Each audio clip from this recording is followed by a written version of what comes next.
Here we are at the fifth video in my Rigging in Maya series. Over the last 4 videos we looked at the fundamentals behind any rig, so now it's time to move on a step and start to investigate some of the basic systems.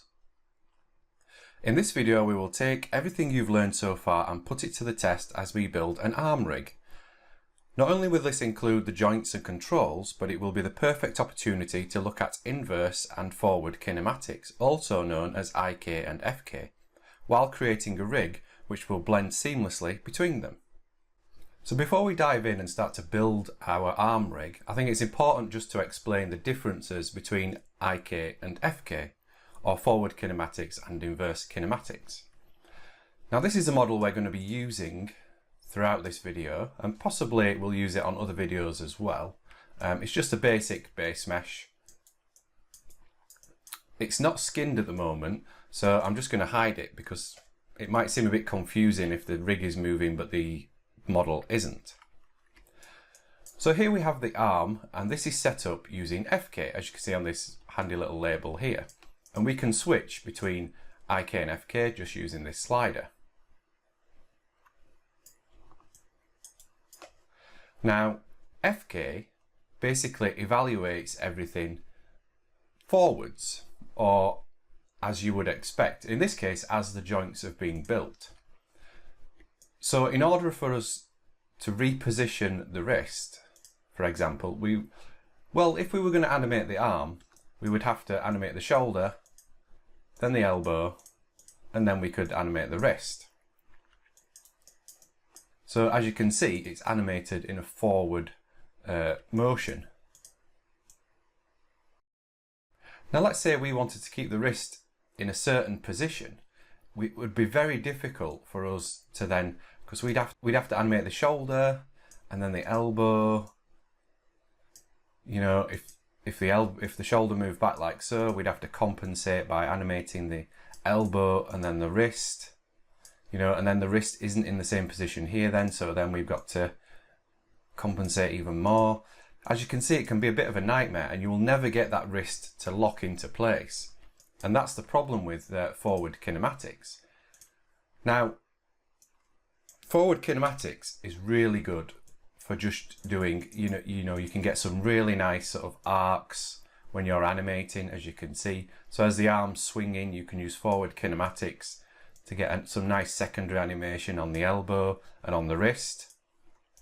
So forward kinematics does have its place, but there are situations where, like I say, you need to plant the wrist, and that's where IK comes in. So if we switch to IK, as you can see, the controls are completely different for IK.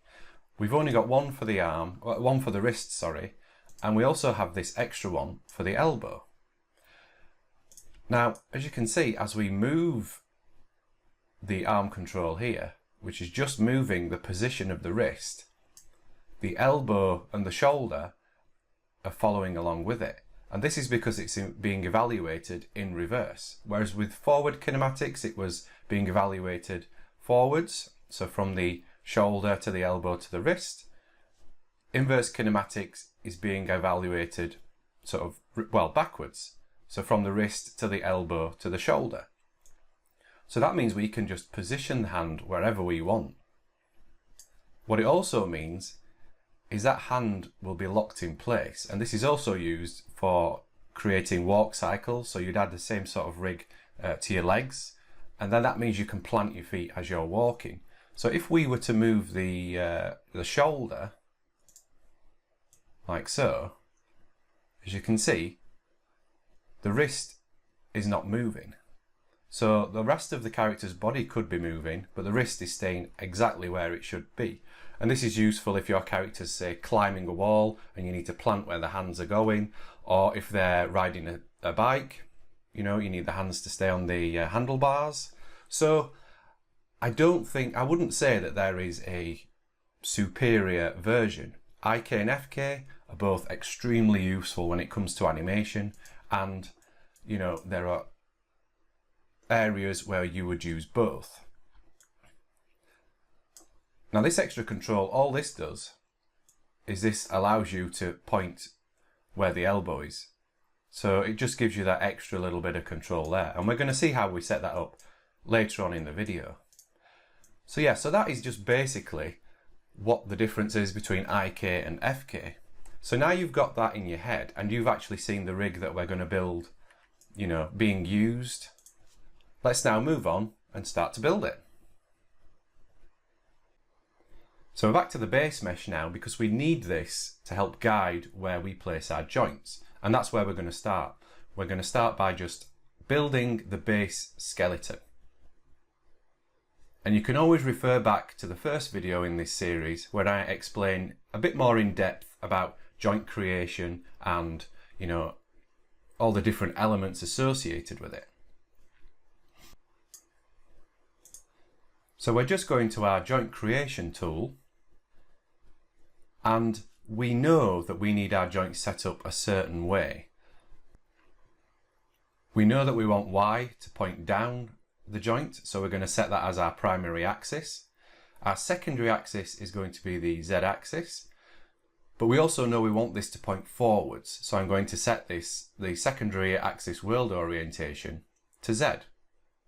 What I'm also going to do, and this wasn't covered in the initial video, is I'm going to use projected centering. Now what this does, and this is quite clever, is if you're working with a mesh, as you place your joints, Maya will automatically detect where the model is and place the joints sort of in the center. So as you can see, as I'm placing these, it's working out roughly where the center of the arm is, and it's placing the joints there for us. So that's just a nice little tool just to save a little bit of time as you're building. So there we have our 3 joints for the arms.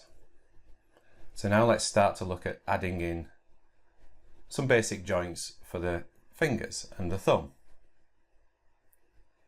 And again, projected centering is just helping to position those joints in the rough center of each digit.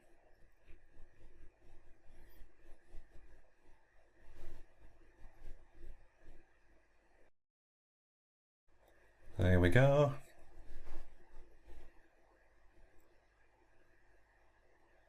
So I'm using the model to help guide me because I can see on the model, oops, that's just, I missed the model there. On the actual model itself, I can see where the joints for the fingers should be. There's extra geometry in there. There's been topology added in to allow for the fingers to deform. So I can use that to guide where I'm actually placing my joints.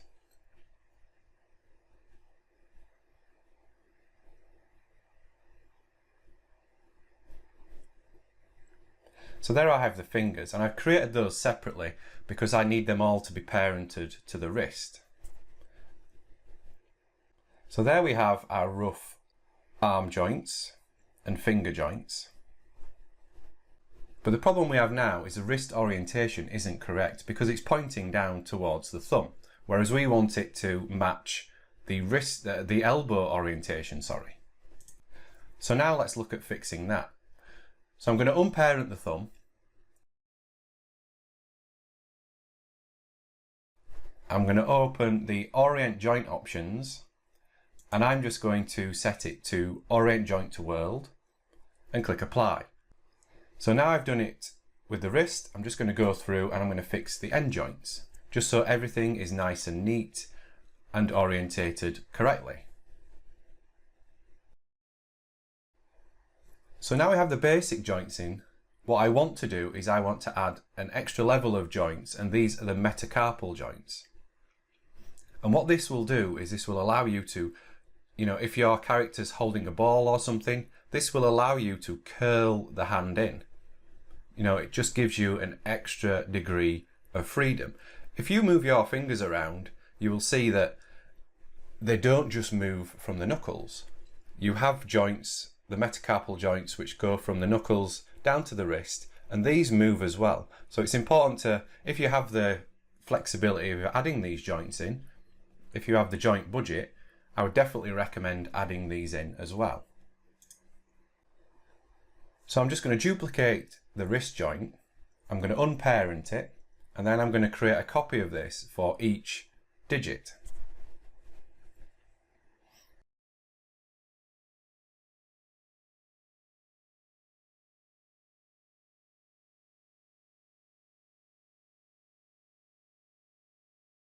Now the orientations of these aren't going to be correct because they're going to match the wrist, but we can fix those later on. I'm just adjusting them to get them into the right position so that we can get the right curl in the hand.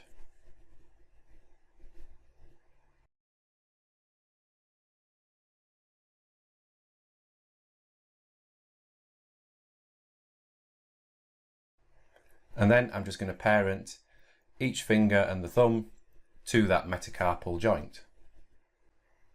And I'm just pressing P, and P will parent one thing to another.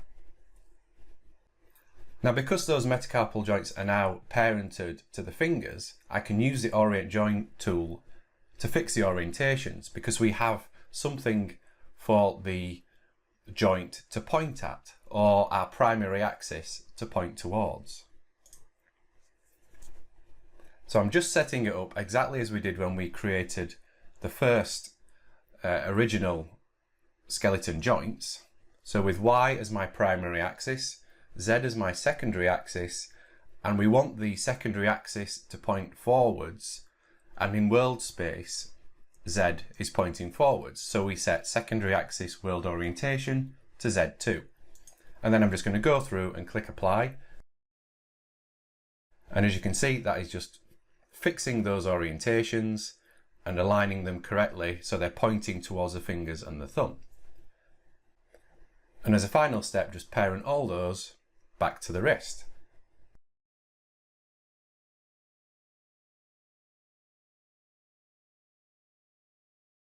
And now the wrist rotates and moves correctly.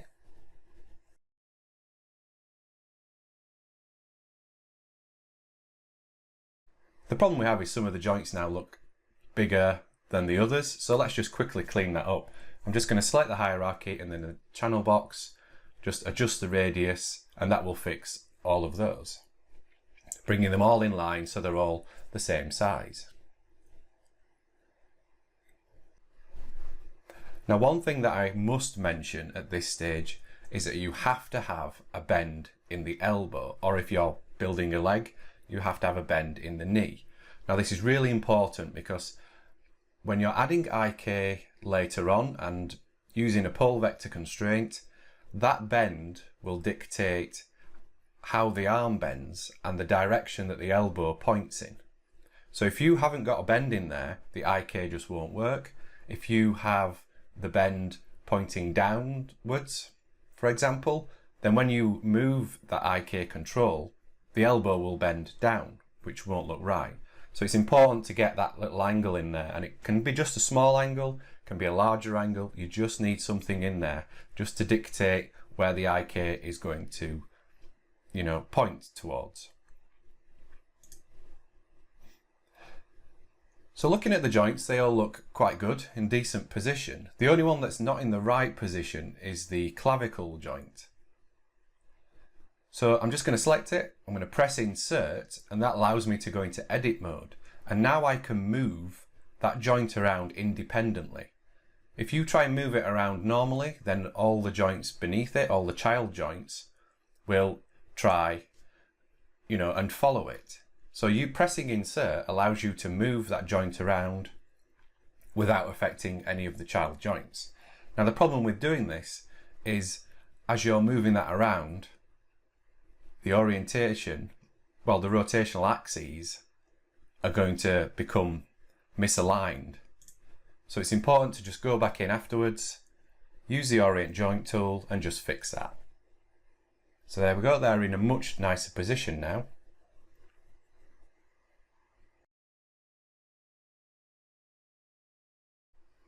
So just quickly looking in the outliner now, and obviously we have a problem because all the joints we've created are just called joint 1, joint 2, right up to joint 23, joint 24. And this just won't work. We need to maintain a good naming structure while we're building our rig. Not only does it make it a cleaner rig, but obviously if somebody else is looking at your rig, they're not going to know what's what. What it also means is later on, if we're using tools, like if we wanted to mirror this skeleton, we need the names there So we need the prefix of L underscore so that we can mirror it across, and Maya will automatically replace L underscore with right underscore. It also means that if we were doing some scripting, we need the names in there, you know, just so that we can search for things, replace things. It just makes common sense to, whenever you make something, spend the time to just go through and name them. So I'm just going to fast forward through this because this is quite boring. It's just me renaming things. Now what you'll notice is I give them specific names. So the metacarpal joints, I've added meta onto the end. And the end joints, I've also added underscore end on the end. And again, this is so later on, if I need to do something to all the end joints, maybe the skeleton is slightly over budget, so we don't need those end joints in there. I could just go through and just do a search for the end joints and then delete them. You know, end joints don't tend to be weighted to the mesh, so you can easily delete them without affecting anything else. So that's everything named nicely. So what I'm going to do now is I'm just going to select the hierarchy and go to transform display local rotational axes, and I'm just going to give it one last look. Just double check everything is aligned correctly, everything is going to rotate as it should before I move on.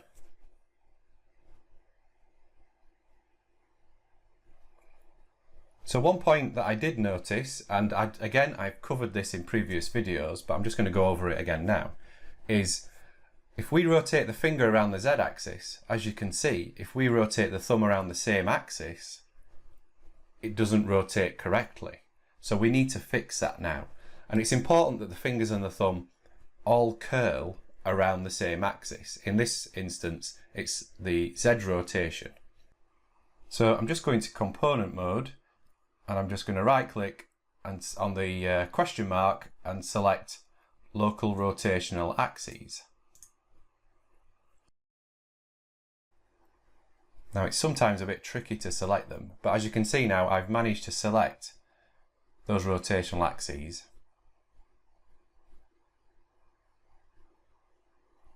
And now I can rotate those so that we can get the thumb to curl correctly around that z-axis.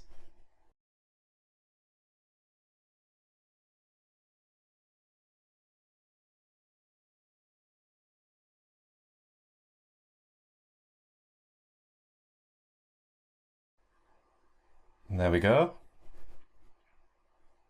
Everything's curling in around the same axis, which just makes for a neater rig. So just check the finger joints, just make sure everything is set up. It's important that this base rig, and this is the skeleton, well I say base rig, it's actually the base skeleton. It's important that this skeleton is finalized because we're going to use this as a basis for our IK and our FK arm.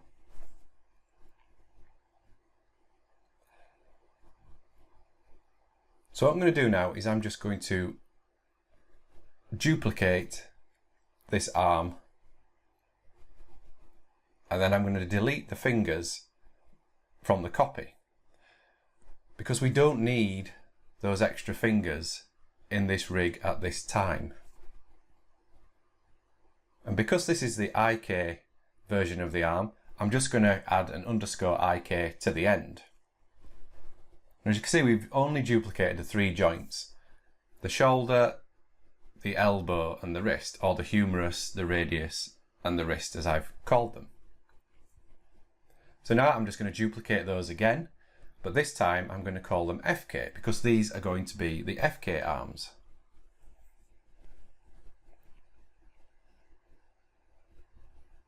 And the idea behind this is the main arm skeleton is going to follow either the IK skeleton or the FK skeleton. So there we have our three main skeletons. Now I'm just going to snap those back into place. we need our main skeleton to follow the IK and the FK skeleton, and we also need the option to blend between them. So what I'm going to do is I'm going to use a parent constraint. So I'm going to select the IK humerus, the FK humerus, and then the main skeleton humerus. And I'm going to go to constraint, parent, and I'm going to turn off maintain offset because we want it to stick to exactly the position of the IK or the FK skeleton. Now I'm just going to repeat that and do the same for the radius and the wrist.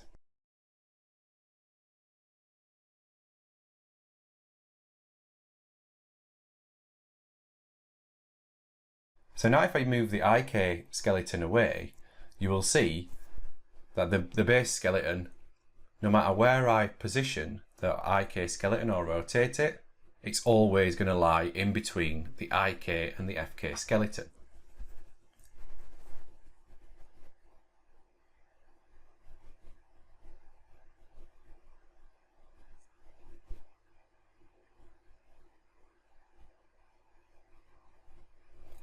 So let's just snap those back into place. As another tip, when you've created your base skeleton, right click on the root and go to set preferred angle. This basically just stores that pose so that you can quickly get back to it by right clicking on the root again and going to assume preferred angle. I've also found in the past that sometimes if I'm setting up an IK arm or a leg and it doesn't bend in the right angle or it doesn't deform the way that I would expect it to, this is because I haven't set the preferred angle on the base skeleton. So it's always good just to add that in when you can, because it could solve issues further down the line. So now we have our base skeleton set up and we have the IK joints in there and the FK joints. The base skeleton is moving between the two.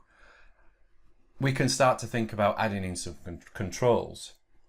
So I'm just going to hide some of the extras that are in the scene. I'm just going to go to create NURBS primitive circle. Now for the FK, I'm just going to use some really basic circle controls. I'm just going to scale this down. And then I'm just going to snap it to the shoulder.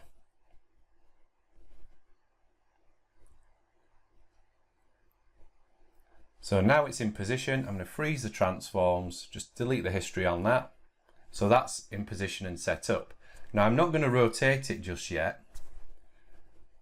I'm going to name it first, just so we know what control it is. And again, I like to make my naming obvious. So at the end of each control, I'm adding underscore CTRL. And I'm just going to duplicate this for the elbow and for the wrist, and obviously rename them. Now as you can see, I've added FK into it too, which just makes it obvious that these are the FK controls.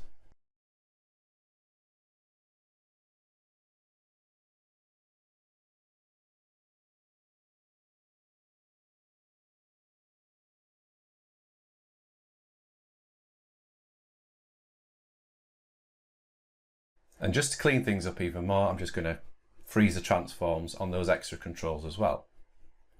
So we have our basic controls, but at the moment they're not orientated correctly.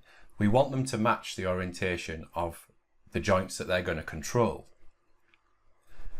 And again, I've covered a lot of this in more depth in my earlier video. So what I'm going to do is I'm just going to group each of these controls and center the pivot on those groups, just so that the pivot point for the actual groups is where the center of the joints are.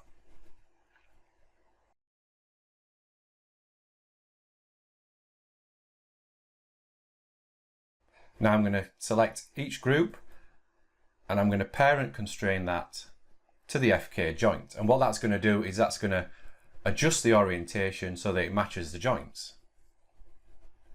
So as you can see, the controls are now pointing exactly the right way. Now I'm just going to delete those extra parent constraints because we don't need them anymore. And for this to work correctly as FK, we want the elbow to follow the shoulder and the wrist to follow the elbow. So I'm just going to adjust the hierarchy now so that each control sits underneath its parent control.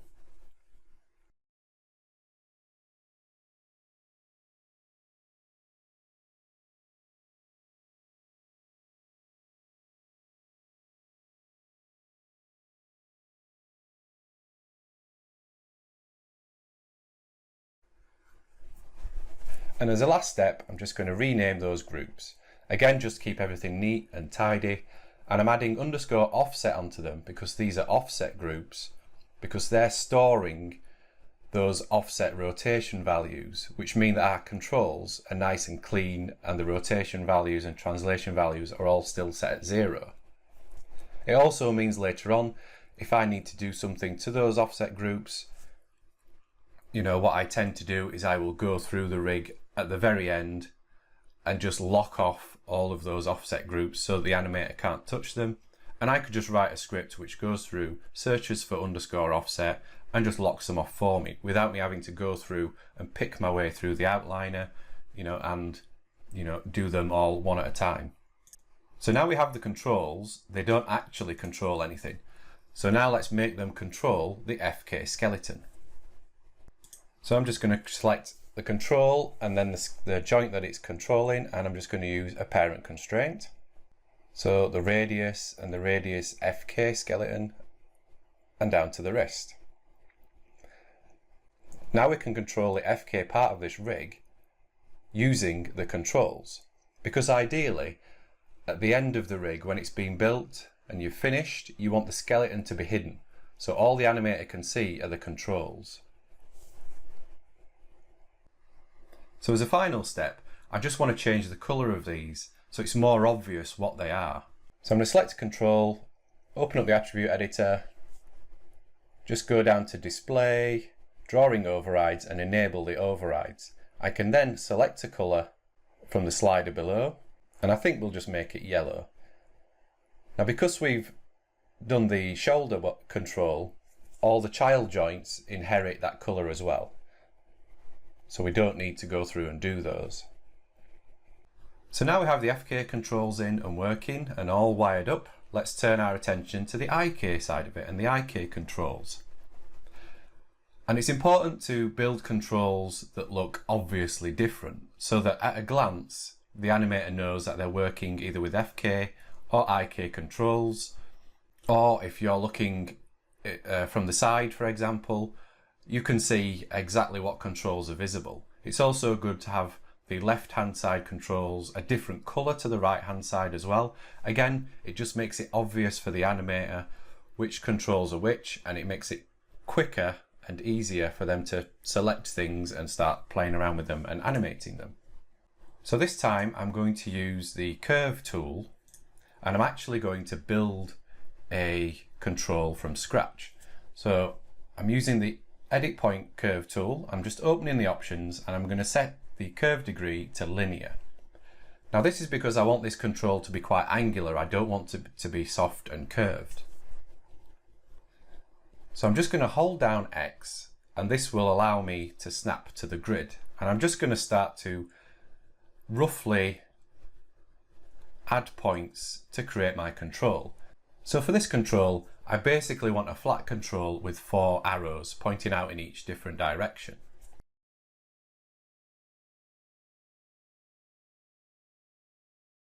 So this isn't exact, but I can edit it afterwards. I'm just roughly adding in the points that I need, and then I can pull them around to get the shape that I want.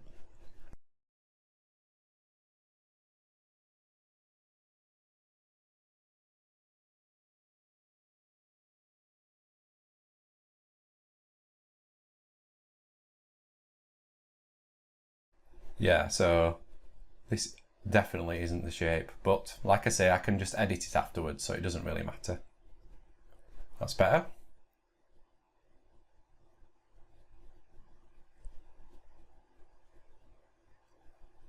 Nearly done. Last couple, just add one at the end, then press return.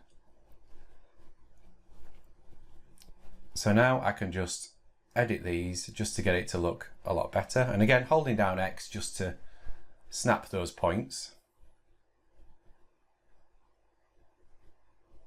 Just clean this up. Is that about right? I think the arrow at the top just needs to be extending a little bit.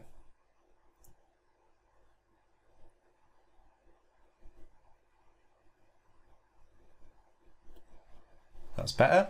And as you can see, it didn't take long just to build that one control. So I just need to center the pivot, So that's going to be the control, which is just going to be the one that you select to move the wrist around and position the hand and, you know, dictate where the IK arm moves. So I'm just going to call that left arm IK control. I'm calling it left arm because it kind of controls the whole arm. So now I need another control, and this is what I'm going to use to add on the ability to blend between IK and FK. And again, I want this just to be maybe 2 arrows, just to indicate that it's got a sliding control on it maybe. Obviously you can just create whatever you want.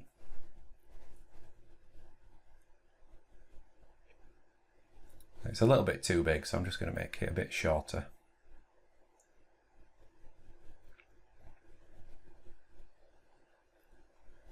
So that's those two.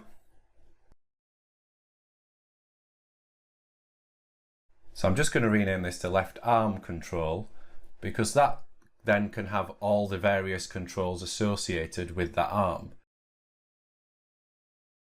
So now I'm just going to snap these into position, and then I'm going to adjust the scale just to get them roughly the right scale that we need.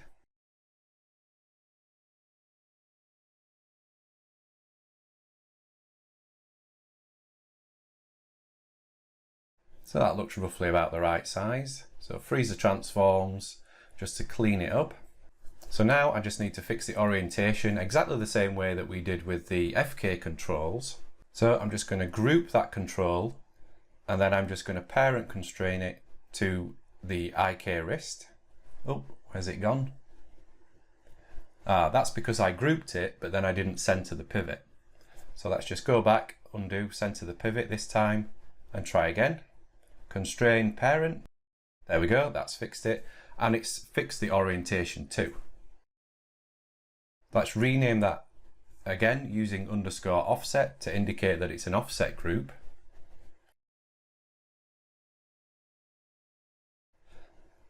Now let's change the color. Maybe this one we'll use red perhaps. And again, that just makes it more obvious that it's a different control. So now let's do the same with the arm control. So I'm just going to snap it to the wrist. I'm just going to rotate this one manually, because this doesn't need to match the orientation of any particular joint. This is going to be a global control for the arm. So I just want it roughly, well, in a rough position next to the arm so that the animator can easily see it. So that's about right. So freeze the transforms, and again, I'm just going to change the color again. Maybe use blue. That's it. So that's set up nicely. So we've got our control for our IK, and we have a global control for the arm. So let's hide the FK controls for now, just so we can focus purely on the IK.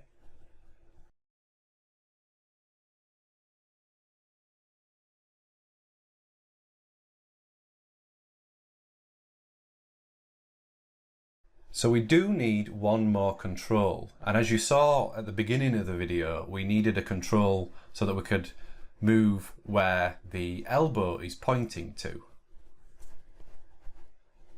So what I want is kind of a pyramid shape control, you know, just so we can get the arrow pointing towards the elbow. So just trying to remember how I created the last one. I'm trying to create it from one curve, and then you don't have to mess about having to parent the shape nodes and things. So let's move that up because we want a point. Is that going to work?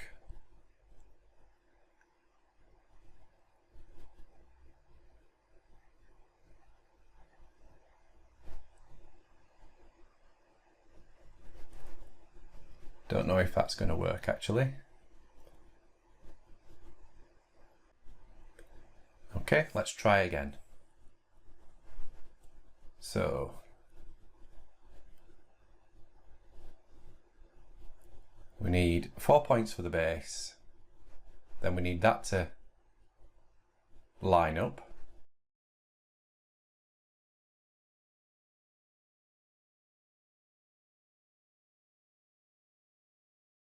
That's it. And then we need a point in the middle, which we can pull up.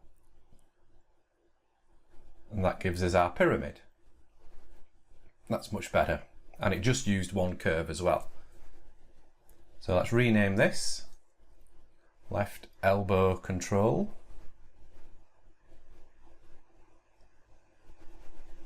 Center the pivot. Let's snap that back to the elbow because that's where the control is needed.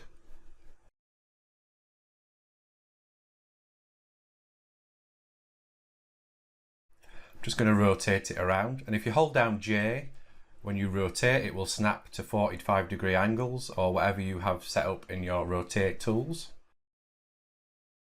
Freeze the transforms again just to keep everything clean. And let's give that a colour as well, and we'll give it the same colour, red, because it's the part of the IK arm, so it makes sense for it to be the same colour as the IK arm control. And we're just going to keep that in the same position as the elbow for now. So now let's add an IK handle. Now when creating an IK handle, you have a couple of options, a single chain solver and a rotate plane solver. So the one we need is a rotate plane solver, and that will allow us to dictate the rotation of the IK. So that gives us the ability to use that elbow control in there. Whereas with a single chain IK solver, you don't have that option. It's just a basic IK chain. And we're just going to use the default settings. Now I'm going to select these in the outliner because I can't see the actual joints in the viewport. Now I could hide the base skeleton and then select the shoulder and the wrist in the viewport. That would work fine. But I'm just trying to save a bit of time here. So I'm going to select the left humerus IK, then I'm going to hold down Shift and select left wrist IK. So as you can see, we now have an IK handle, and we also have, you can see three lines, three green lines. So there's a line going from the shoulder to the wrist, and this is the main IK. And then there's also a green line going from the wrist to the elbow, and then from the elbow to the shoulder. And this is the vector that the IK is going to work in. And like I said earlier on, this is why you need to have that bend in the elbow or the knee or whatever it is that you're creating, because it needs to know where that plane is that it's going to bend through. So as you can see, as I move the IK handle around now, the arm is trying to follow it. Now obviously at the moment the arm is still set to always be halfway between IK and FK. So we're going to fix that later on. So let's get our control to actually move the IK handle. And to do that, we're just going to parent the IK handle to the left arm IK control. And now let's rename that to left arm IK handle.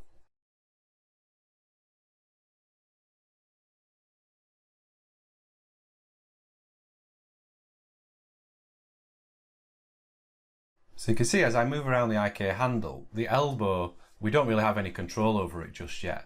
And the elbow is always just going to sit behind, in the direction that it was created. So now let's add in that pull vector constraint, which is going to allow us to use the elbow control to dictate where the elbow points. So before that, I'm just going to keep things consistent, and I'm going to add a offset group to the elbow control. And these offset groups, I'm adding a lot of them in, and they're useful, as you've seen earlier, to allow you to change the orientation of a control without actually adding any rotation values or changing the rotational axes or the rotational pivots.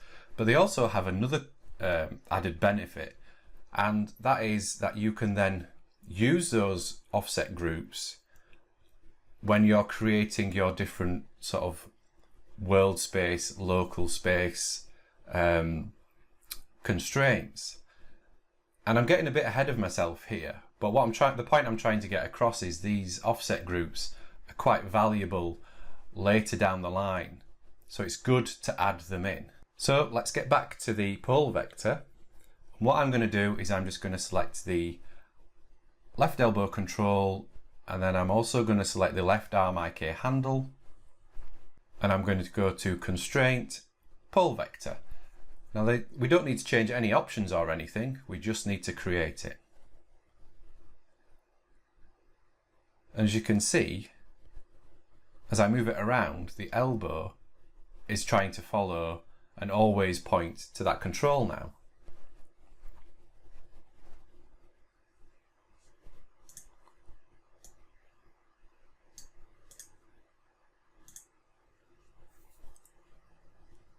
Yeah, so that works quite nicely. We have full control over the arm using IK.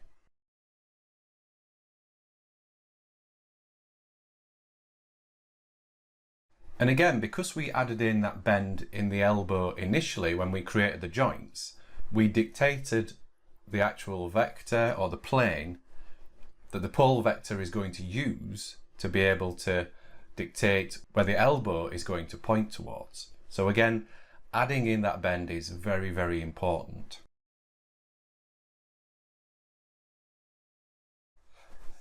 So if we bring back our FK controls now, we can see that things are getting a bit complicated.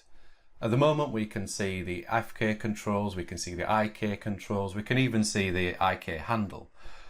So now we need to add in the ability to switch between IK and FK. Oh, well, I say switch, but it's more of a blend because you can blend between the two. But also while we're doing that, we can then control the visibility of the controls. So when you're using FK, you only see the FK controls. When you're using IK, you only see the IK controls. So to do this, we need an attribute. So I'm going to select the left arm control and I'm going to add an attribute called IK FK switch, and I'm going to give it a minimum of 0 and a maximum of 1. So we're just going to add that, and now I can slide between 0 and 1. And this is going to give me the ability to blend between the IK and the FK.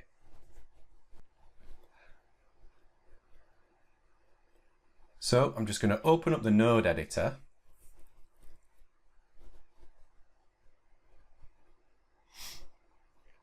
I'm going to add in our control because we need access to that new attribute. What this attribute is going to do is it's going to control the parent constraints which are constraining our main skeleton to the IK skeleton and the FK skeleton. And what we can see is on each parent constraint we have an FKW0 and an IKW1 attribute. And this is the weight controlled attribute for that parent constraint. So what we're going to do first is we're going to connect the IK-FK switch attribute to the IK weights. So to the wrist, to the radius, and to the humerus. We can see that there's a little yellow tag which indicates that that is now connected. And it's set at 0 because if we look at our attribute, that's set to 0. So we can blend between 0 and 1, and those weight values on the parent constraints will update as well. Now the problem is, if we add that to the FK as well, we're just going to get the same value in both. So the left wrist IK will be 1, but the left wrist FK will also be 1. Instead, we always want the FK to be the opposite of what the IK attribute is. So to do this, we can use another utility node. So I'm going to press tab and I'm going to start to write reverse, and then it will bring up a list of possible nodes that I can choose from, and I'm just going to select reverse.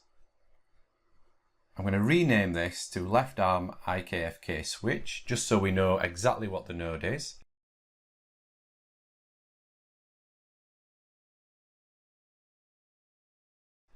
And I'm going to connect the main IKFK switch attribute into input X. And then the output X, I'm going to connect those to each ones of the FK attributes on the parent constraints. So what the reverse node will do is it will take the input X value and it will reverse it, giving you the output X value. So as you can see now, if we select a constraint and look in the channel box, IK is now 0, whereas FK is 1. If we adjust it, now IK is 1 and FK is 0. Just adding in that reverse node has given us the ability to, reverse the IK FK attribute value so that we can blend between the IK and the FK. Now the problem is all the controls are still visible, but we can use these same attributes to control the visibility. So what I'm going to do is I'm just going to select the offset groups of our controls.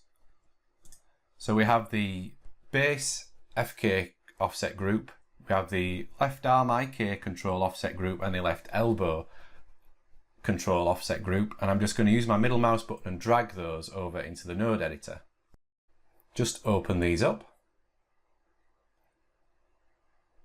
So we know that the reverse node outputs the values for the FK controls. So I'm just going to connect output X to the visibility attribute on the left humerus FK offset group.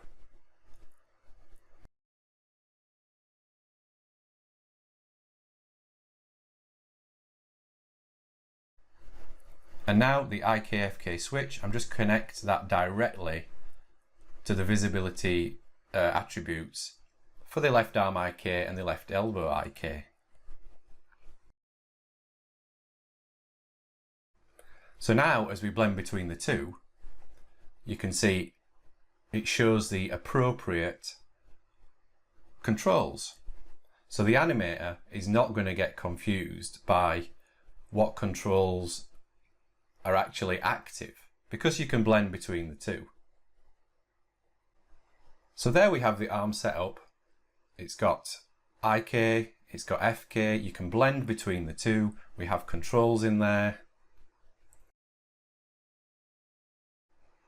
So there's one more thing we need to do, and if I go to FK, I can rotate the wrist and the wrist is going to rotate following the control. But if I switch to IK now, if you see, if I rotate that IK control, the wrist isn't following. So we need to add in that functionality as well. And all we need to do is we need to get that main left arm IK control to control the left wrist IK joint. So I'm just going to select the left arm IK control. I'm going to select the left wrist IK joint. And this time I'm just going to use an orient constraint. And that just means that the rotations from that control are going to rotate the left wrist IK control. The left wrist IK joint. We're not using a parent constraint because we don't want that left wrist IK joint to actually move away from the skeleton. And we're not using a point constraint because for the same reason, we don't want that joint to move away. We only want the rotations. So that's set up now and it rotates and it works really nicely. So now we can just start thinking about adding in a few more extras, again, which just make it easier and more intuitive for the animator. So we have this left arm control, which is a global control for the left arm. But if you're animating and moving around, and you've got a few of these controls in there, we can't really see which limb that controller is going to be controlling. And what I find useful is sometimes just to add in a line which connects that control to that arm. So at a glance, an animator can see straight away that that arm you need to use that control to control that arm. So what I'm going to do is I'm just going to create a line, and I'm going to use the Edit Point Curve tool again. Again, holding down X, I'm just going to create 2 points, press return, and there we have our line. So I'm just going to snap each point. I'm going to snap one to the wrist, and then I'm going to hold down C, which will constrain it to the curve, and then I'm just going to middle mouse drag, and that will connect it, well, that will lock it to the position of our control. So there we have the line, but at the moment it's not going to follow anything or go anywhere. If I animate the arm, it doesn't do anything. So just going to hide the base IK and FK arm for now, just so we're working with the base skeleton.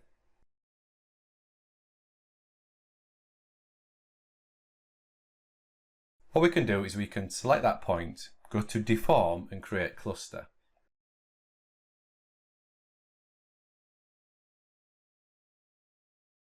We then end up with a cluster handle.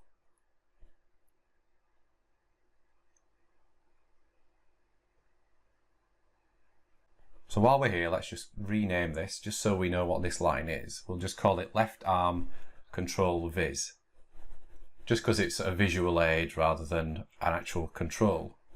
So we have our cluster handle, but we want it to follow where the wrist is. But we want it to follow the wrist of the main skeleton, not the IK or the FK. So all I'm going to do is I'm just going to parent constrain that cluster handle to the left wrist.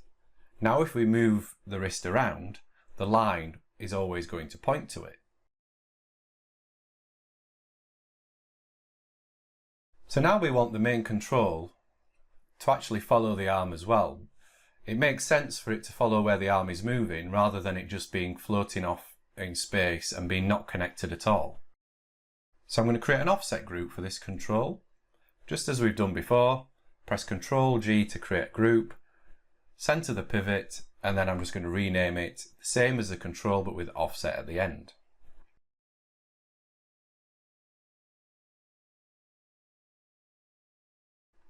I'm then going to use a parent constraint and constrain it to wherever the wrist is moving.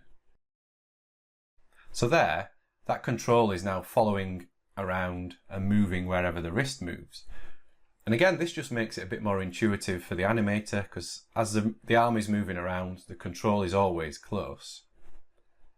So now I'm going to select a curve point at the opposite end of the line we created, create another cluster,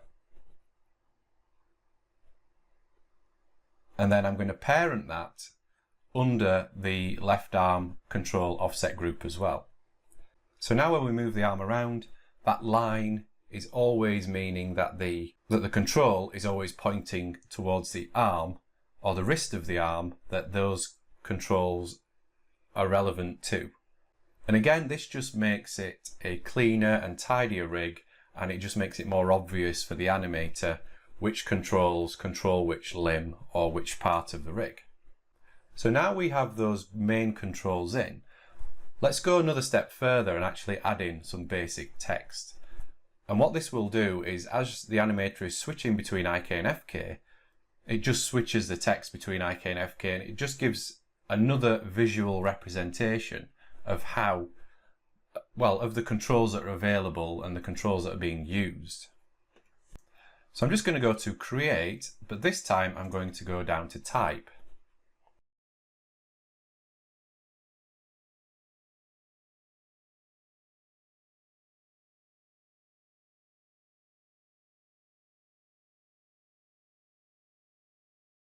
So I'm just going to change this to IK. So what I'm going to do is under Geometry, I'm going to go to Mesh Settings. I'm just going to click Create Curves from Type. And that is just going to give me a group with the curves in, which will give me the text IK. So I'm just going to delete the history, delete the type mesh, and that's just going to leave me with the curves. So I'm going to do the same again, but this time I'm going to create one that says FK. So again, just click Create Curves from Type. Delete the history on the type mesh. And then I can delete that type mesh, which just leaves me with the curves.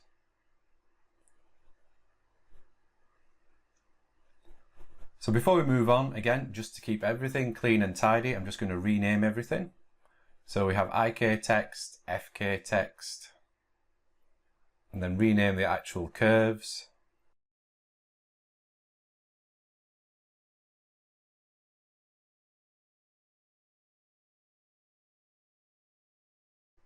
So let's scale these down so we can get them roughly into the right position.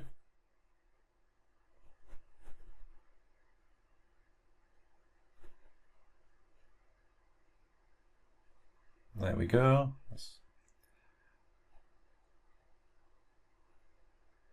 Because what's going to happen is, as we blend between the IK and the FK, these are going to switch. So we'll only ever see one. But we want it to be nice and aligned and neat and tidy. Let's just freeze the transforms on that just to clean it up.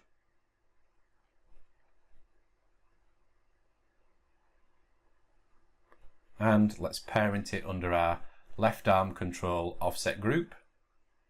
And then back to the node editor. So we still have our nodes that we were using previously in here. So let's just remove the ones that we don't need. So we still need the main left arm control, and we need the reverse node. So let's drag our groups in. And we know the IKFK switch controls the IK part of the rig. And we want the output X from the reverse node to go into the FK part.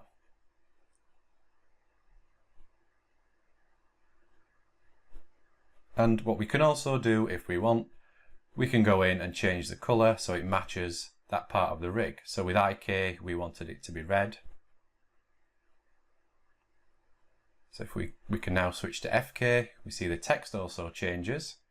So let's keep that consistent and change it to yellow.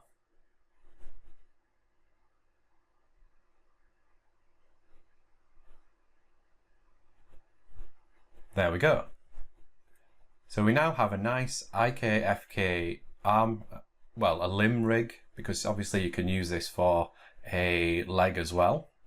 So as another option, what you can always do is this text and the line that we've created, perhaps you don't want the animator to actually select those.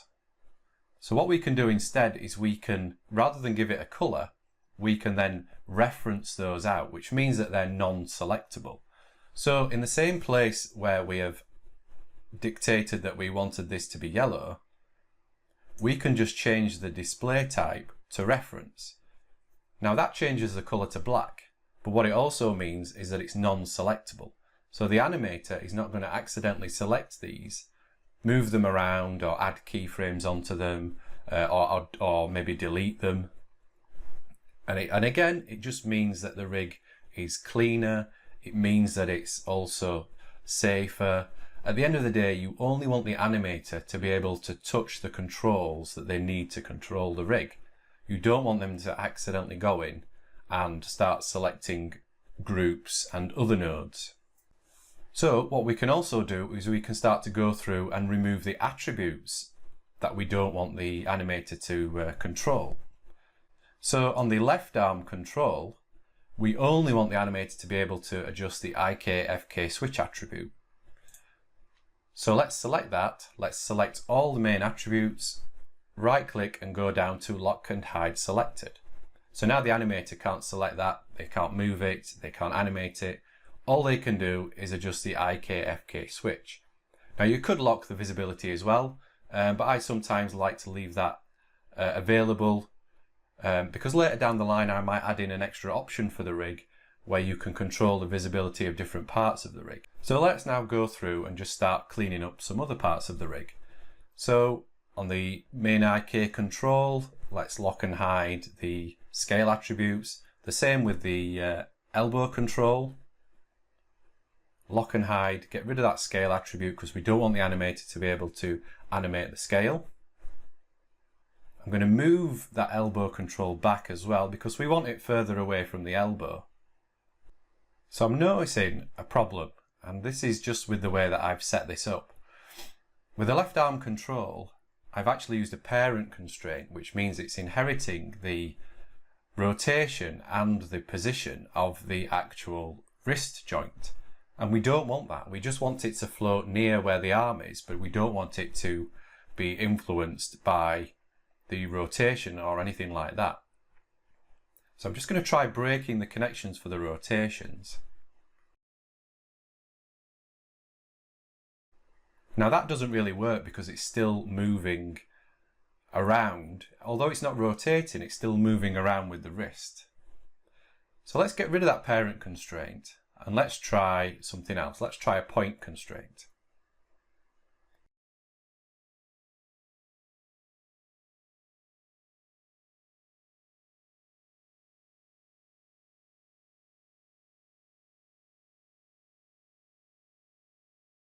So that works a lot better.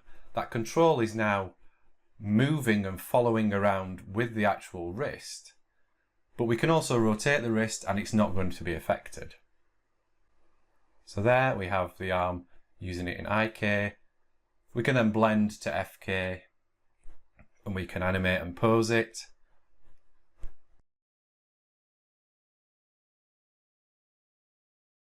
Then if we wanted to, we could animate it blending back to IK. And that works really nicely. We've got our IK and FK arm set up. We've built our own controls. We've added in some extra, visual aids, which are going to help the animator. And it's going to, show them when they're working in IK, when they're working in FK. It's just quite a nice, it's a basic setup, but then this part of the Rigging in May series, we're just covering basic systems. So let's just now go through and do a bit more cleanup. So I'm just going to select my offset groups. And again, I don't want the animator to be able to accidentally pick walk up, select these, and then animate these instead of the actual controls. So I'm just going to select those, right click, and lock and hide those selected attributes. And that locks those off so that nobody can accidentally touch them.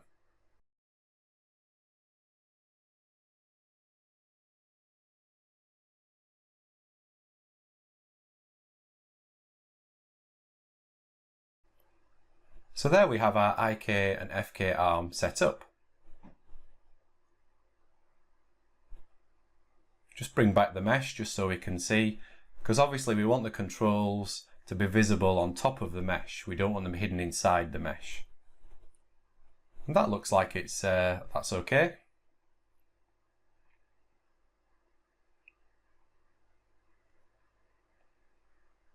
So what you could do as an extra step is go through and follow the exact same steps but build in a leg rig. Something like this, a very basic rig setup. You've got the IK, FK blending in there. You've also got the pole vector. You've got the knee control, which again was the same as the elbow control. But feel free to just repeat the whole process and build in a leg rig. Now it's important that you build in the full arm and the full leg, because from here what we're going to do is we're going to explore building a hand rig, adding in controls for the metacarpals and the fingers and some extra controls. And then after that, we're going to look at adding in a foot rig, giving you the foot roll and things like that as well. But as far as the IK FK video is concerned, I think we've come to the end of it now. I hope you've enjoyed it. I hope you've learned a lot from it. Please leave me comments below if you found this useful. And if you want more videos like this, the more feedback I get, the more time I'll try and dedicate to creating more videos like this. And as always, please like the video and subscribe. The more subscribers I get, the more time I will be able to dedicate to creating these videos. So that's it for now. Goodbye, and I will see you on the next one.